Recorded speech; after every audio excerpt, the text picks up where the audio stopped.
God created the human body as a highly tuned physical engine of immense power. But it needs fuel to keep running. This fuel is known as food. God created in us an appetite for food, known as hunger, to ensure that the body gets fueled. Food satisfies our appetites and provides us energy as part of nature's balance to keep life moving. So why would someone choose to go hungry? In modern times, we are conditioned to eat 3 times a day. We are constantly reminded that a hearty breakfast is the foundation of the day. Eat so that you may be strong. We were taught in school to eat 3 full meals a day and exercise to be strong. So why skip meals? The world calls not eating dieting and often does it to lose weight or for health reasons. But some abstain from eating for spiritual reasons. This is referred to in the Bible as fasting. A fast is typically undertaken for a defined period to achieve a spiritual goal. Consider the following example from the Old Testament. Once a year, Jewish faithful were required to fast. Leviticus 16 verse 29. And this shall be a statute forever for you. In the 7th month, on the 10th day of the month, you shall afflict your souls and do no work at all, whether it be one of your own country or a stranger that sojourneth among you. The Yom Kippur fast, because this fast was observed on the Day of Atonement. It is known as the Yom Kippur fast. The phrase meaning Day of Atonement. God required his people to fast once a year on the Day of Atonement. Everyone fasted. Why everyone? Because God wished for all to remember the solemn experience of their salvation. On the Day of Atonement, the high priest entered the Holy of Holies and offered the blood of an animal in exchange for the sins of all. Leviticus 16 verse 24. And he shall wash his flesh with water in the holy place and put on his garments and come forth and offer his burnt offering and the burnt offering of the people and make an atonement for himself and for the people. Because the Day of Atonement dealt with the sins of the nation, everyone fasted to identify with the high priest who sacrificed a lamb for the forgiveness of their sins. Jesus told his disciples, when you fast, Matthew 6, verses 16 to 18, when you fast, do not look somber like the hypocrites, for they disfigure their faces to show others they are fasting. Truly, I tell you, they have received their reward in full. But when you fast, anoint your head and wash your face, so that it will not be obvious to others that you are fasting, but only to your Father, who is unseen, and your Father, who sees what is done in secret, will receive it, reward you. When you give up foods both pleasurable and necessary, you catch God's attention. Even back then, Jesus warned us not to flaunt our fasting. Jesus cautioned his disciples not to fast for public acclaim. The fact that he said, whenever you fast, indicates that he considers fasting a legitimate spiritual discipline. Fasting is temporarily abstaining from a bodily desire, usually food, and in favor of a spiritual need. Instead of eating, you dedicate yourself to secret prayer, seeking God's intervention in the realm. However, if your goal in avoiding food is so that others praise how spiritual you appear, then their approval will be your reward. Concerns about fasting. If you have never fasted before, the idea of going without food for any period is likely daunting. People are concerned about a variety of issues. Because we are programmed to eat 3 times a day, many wonder if they will feel hungry and if the hunger pains will be painful. Others have different concerns, such as whether they can endure. They do not want to embark on a journey they cannot complete. What if you see a TV commercial suggesting that a chocolate bar will help you get through an afternoon energy slump? Others worry about how their friends will perceive them if they fast. Will my friends think I'm strange if they find out I'm fasting? The answer is simple. You do not fast to impress your friends, and you usually do not even tell them. As previously mentioned, Jesus said, when you fast, anoint your head and wash your face, so that it will not be obvious to others that you are fasting, but only to your Father, who is unseen, and your Father, who sees what is done in secret, will reward you openly. Jesus was reminding us not to make an outward show of our religious devotion to God. Instead, fasting is a private commitment between you and God. You can fast in private and tell no one. Other times, you might participate in a public fast, such as with your church or another individual, to address a problem. Ezra fasted with 4,000 people, and Esther asked all Jewish believers to fast for divine intervention. Every year in May, Christians are invited to participate in the National Day of Prayer and Fasting. What fasting is? Fasting is not the same as dieting, nor is it about eliminating food for health reasons. There are many types of fasts for spiritual reasons. And there are many reasons to fast and pair the experience with prayer. Fasting is a biblical discipline that can help anyone improve their spiritual fitness and become a prayer warrior for God. Some believe that Christians don't require discipline. However, we build our strength through spiritual exercises. We must remember that we are soldiers of Christ. A good soldier is proficient in a variety of disciplines. Fasting is just one of the many disciplines of a Christian. Jesus told his disciples that when you pray for others, whether for your church or for people's salvation, Satan will oppose you. Fasting, like climbing a mountain, is demanding both spiritually and physically. Embark on this adventure with a clear understanding of what you are doing and with the knowledge that the path ahead may be challenging, but the rewards will be well worth it. Start small if this is your first fast. God will honor your first step of faith, which may seem small to others but will be a great step for you. God also cares about your heart's response during fasting. Your attitude is a very serious part of your fast. Just as when a man proposes to a woman, it is not the length of his proposal that gets a yes, but the heart behind it. So when you begin to fast, don't worry about how long your fast should last. Just make sure your relationship with God is in good order. God knows everything. He understands and values the sincerity of your prayers more than their length. So if you have never fasted before, start with a fast from skipping one meal. In the Old Testament, Jews were required to fast for 1 day on Yom Kippur each year. A day began at sunset and ended at sunset the next day. According to the Jewish calendar, God taught the Jews to count their days. So the evening and the morning were the first day. Plan to start your fast when the sun sets or maybe just before sunset. This means you will skip the normal evening meal, then skip breakfast and lunch the next day. After the sun sets, most Jews broke their fast by eating a normal meal, fasting with a companion. Even though private prayer and fasting are the foundation of all intercession, if you have never walked this path before, you might want to start your fasting journey with another person.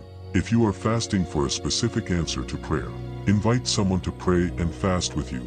There is strength in numbers. Jesus said, "Truly, I tell you, whatever you bind on earth will be bound in heaven, and whatever you loose on earth will be loosed in heaven." Again, truly, I tell you, that if 2 of you on earth agree about anything you ask for, it will be done for them by my Father in heaven. These verses are not just about prayer. They are also about the commitment we make in agreement with another person. Think of it this way. When you plan a vacation with another person, it's more memorable if you plan, dream, and share experiences together. When you share your vacation with another person, you probably enjoy it more. The same is true for fasting. When you share the experience of fasting and praying together, your prayers are likely to be more focused. Fasting with another person, on the other hand, has additional benefits. You have someone to discuss your doubts, questions, and fears with. If fasting intimidates you, the strength of another person can help you overcome it. You can always call each other for advice and to check how it's going. This phone call might give you the motivation you need to keep going. Don't forget the celebration. When you climb a mountain alone, you're doing it to prove something to yourself, and the victory is solely yours. But when you climb with others, you have many people to celebrate with. When you reach the top, you celebrate, embrace, and then return to tell everyone about your victory. When you finish the fast, you can rejoice together. Simply being together makes the taste of victory even sweeter. Another advantage of fasting with a friend is that it establishes accountability. You'll be less tempted to eat a snack or break your fast if you know a friend is aware of your fasting. Perhaps you've already run or walked for health with a friend. If so, you understand how having a partner can help you stay committed when things get tough. If you are strong, you might not need someone to help with accountability. But if you're not, teaming up with someone in the same boat can be beneficial. Fasting with purpose. When you're preparing to fast, look deep within your heart to discover why you're fasting. There are countless reasons for fasting, which we will discuss. You might already have a reason. When young David faced Goliath, no other Israeli soldier wanted to confront the giant. They not only refused to fight Goliath, but each gave David a different reason to avoid the battle. However, David was undeterred. He had a compelling reason to fight that particular giant. It's not just about praying and fasting. We fast for a reason. Are you willing to fast and give up your pleasures? Make a list of your causes. Write them down on paper so you can see them with your own eyes. When you keep a cause only in your mind, it can become blurry or vague. You might have a general idea of why you should fast now, but take time to write down your reasons. This will sharpen your focus if you see it written. Plan everything. Don't enter your fast casually or with a careless attitude. Plan to succeed. If you don't, you're likely to fail. Don't participate in a fast just to see how far you can go. I'll try until I get hungry. Some people have said about fasting. They then give up at the first sign of discomfort. Make a firm commitment to fast for a day regardless of the circumstances. You've moved from thinking about fasting and wanting to be more spiritual to taking the next step and committing to seek God for your cause. You are committing to fast based on God's grace and help. Types of fasts. The absolute fast. This is a fast where you eliminate all food and water. Paul underwent this type of fast for 3 days after seeing the Lord Jesus on the road to Damascus and being struck with blindness. And he, Paul, was without sight for 3 days and neither ate nor drank. Acts chapter 9 verse 9. For your first fast, do not undertake the absolute fast. This fast is intended for those who are deeply distressed or are fasting to resolve a severe problem, such as the deliverance from an addiction or protection against a spiritual adversary. The normal fast. During this fast, you avoid all solid food and drink only liquids. The fast is most often used in the Bible to refer to people who ate no solid food. The matter of drinking liquids is often left out. In those days, he, Jesus, ate nothing, and at the end of them he was hungry. Luke chapter 4 verse 2. There is no mention of Jesus drinking liquids. When people fast, what do they drink? Many cut out pleasurable drinks like soda and various types of fruit juices. This corresponds to the Old Testament description of them afflicting themselves and fasting. The partial fast. In this fast, you eliminate certain liquids or solids, but not all. This is also known as the Daniel fast, because he would not eat from the king's table, but insisted in Daniel 1:12, "Please test your servants for 10 days. Give us nothing but vegetables to eat and water to drink." The fast did not harm Daniel or his friends. At another time, Daniel reflected the spirit of the partial fast. In Daniel 10, verse 3, "I ate no choice food, no meat or wine touched my lips, and I used no lotions until the 3 weeks were over." This partial fast specifies what Daniel avoided. 1. Pleasant foods, similar to our donuts or cakes. A dessert fast. Number 2. Meat, a meat-free diet. And number 3. Wine, anything that is pleasurable or brings joy. John Wesley's fast as the founder and leader of the great Methodist movement. John Wesley called all his circuit preachers to the new chapel or to London for a conference every 2 or 3 months. To prepare spiritually for the conference, Wesley fasted for 10 days before each meeting, consuming only natural whole grain bread and drinking water. Wesley fasted and prayed for spiritual power to influence his ministries at these meetings. Everyone agrees that these Methodist preachers left the conference with a resolve to change the world. These preachers established the largest Protestant denomination in the world, a reflection of God's honor to Wesley's spiritual dedication to fasting and prayer. The rotation fast. This fast is rarely used in Christian circles as it is primarily used for medical purposes, mainly to determine a person's reaction or allergy to specific food groups. To cleanse their system, the patient usually undertakes a normal or absolute fast for 1 day. Then, for 6 days, only one new food group is introduced and consumed each day, rotating among the 6 food groups. This helps to determine which food is causing a person's physical problem through elimination and exclusion. Choosing a fast. When preparing to fast, several factors need to be considered. Consider your specific situation before deciding on the best approach for you. Here are some ideas. First-time fasting factor.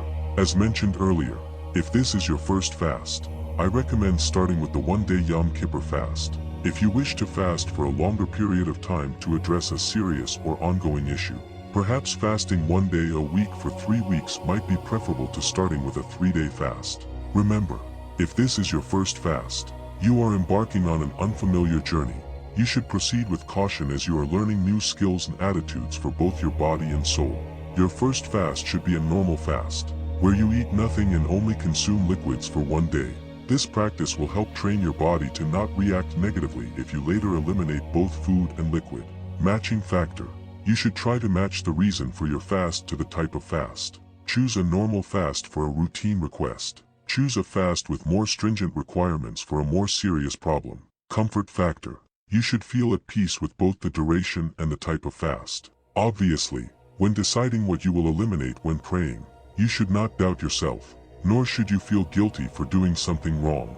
Choose a type of fast that allows you to be comfortable with your decision. Timing factor. A variety of factors influence your decision to fast or the duration of your fast. You should think about your weekly schedule. Which days of the week are not suitable for fasting? What special event is coming up when fasting is not advisable? Thanksgiving, Christmas, weddings, etc. Never start a fast with a long fast, as you have no idea what to expect from your body or how you will react emotionally. A one-day fast is very manageable. Whatever fast you choose as your first, keep in mind that it is a leap of faith. God sees your heart and will reward you accordingly.